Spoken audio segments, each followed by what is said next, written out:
জলহস্তী এমন এক প্রাণী যারা পানির নিচে ঘুমিয়েও শ্বাস নেওয়ার জন্য স্বয়ংক্রিয়ভাবে উপরে উঠে আসতে পারে।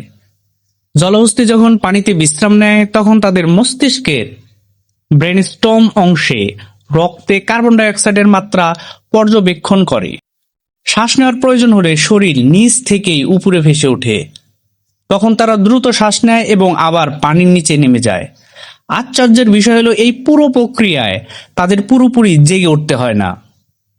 বিজ্ঞানীরা মনে করে এটি এক ধরনের স্বয়ংক্রিয় আচরণ, যেখানে মস্তিষ্কের সচেতন অংশ সম্পূর্ণ সক্রিয় না থাকলেও শরীর প্রয়োজনীয় কাজ চালিয়ে যেতে পারে। তাই জলহস্তীকে প্রকৃতির অন্যতম বিস্ময়কর আধা জলজ প্রাণী বলা হয়।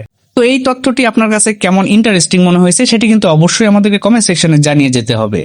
আর হ্যাঁ, এই তথ্যটি আপনি যদি প্রথমবার শুনে থাকেন তাহলে অবশ্যই ভিডিওটি শেয়ার করবেন এবং এরকম ইন্টারেস্টিং সব তথ্য পাওয়ার জন্য, তথ্য জানালার ভিডিওগুলোর সাথে থাকার জন্য অবশ্যই আমাদের নাটকবাজ চ্যানেলকে সাবস্ক্রাইব করতে হবে এবং আমাদের সাথে পুরো জার্নিতে থাকতে হবে।